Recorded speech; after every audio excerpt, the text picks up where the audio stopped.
So now we're going to assemble the front bumper onto the skid plate. So we're going to take this part of the bumper here, kind of line that up here. There's indents there, so you can kind of snap that thing together.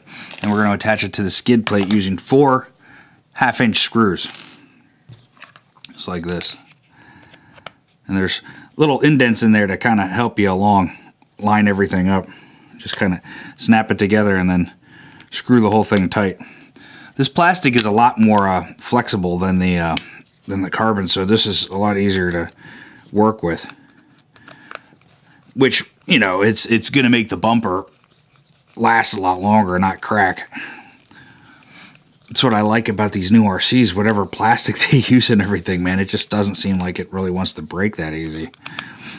New RCs meaning, you know, in this millennium, because I'm not used to some of the new plastics they use are great. I mean, it's like I remember having my old kit cars, my Tamiya kit cars, and you know, the minute you'd hit something, it would crack, and you know, what were you going to do? You just have to replace the part. I mean, these whatever they're using now, if it's some kind of nylon or whatever, it's just amazing how far the hobby has come along.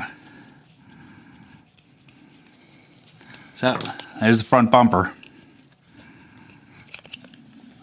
Just have to attach that to the chassis now.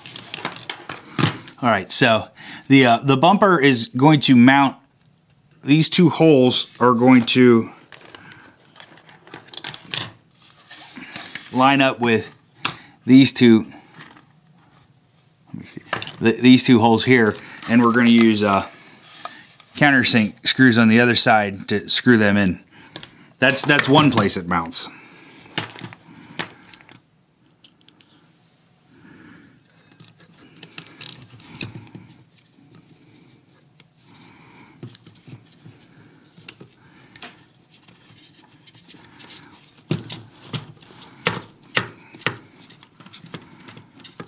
So, right, let's see if I can't get this here. These 2 holes here mount to the bumper right here. Okay, and then we have where it mounts underneath here. You're going to use 2. These are 1/2-inch. I think they're 1/2-inch countersink screws right there to mount the skid plate to the chassis.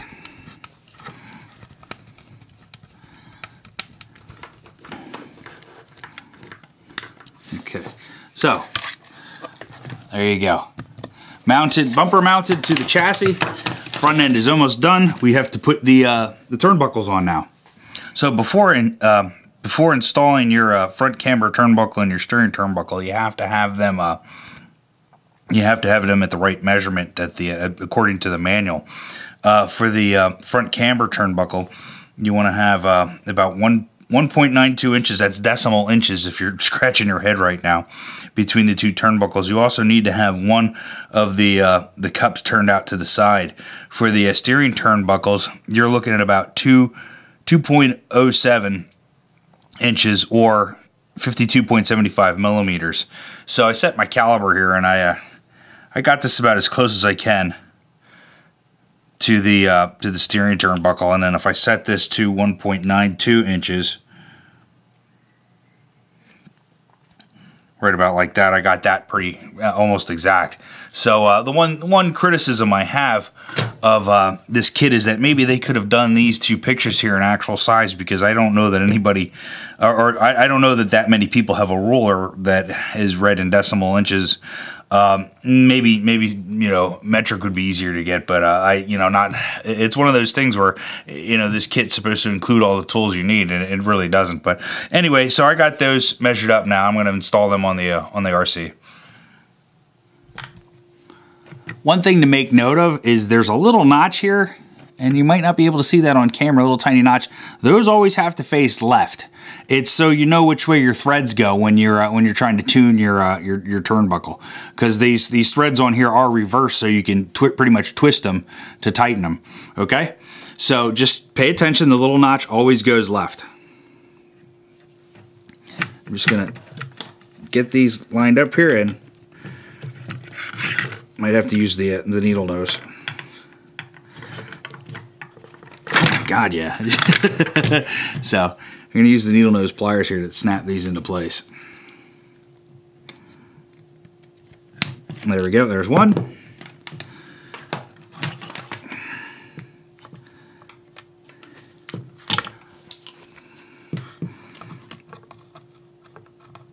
Snap this ball cup here on the crank that we built earlier.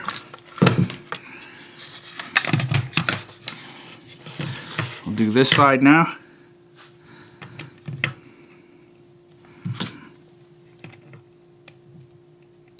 Okay.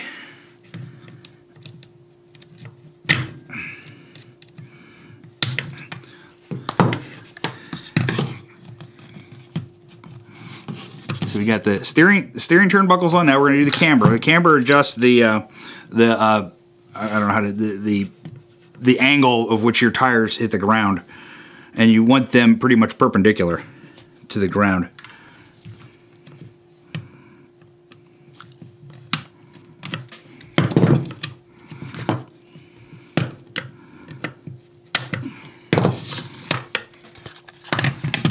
And last but not least, the last camber link.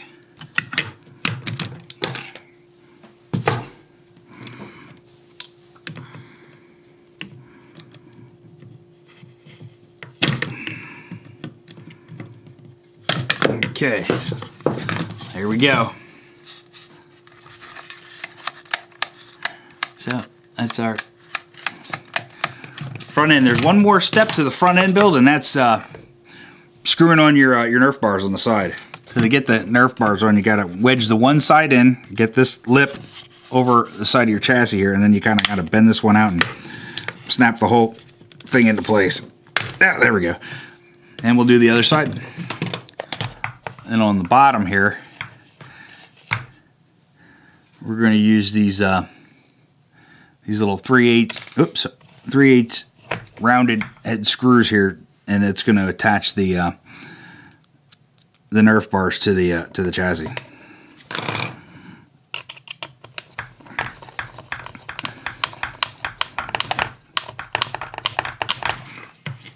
Okay, so that's it for the front end build. That's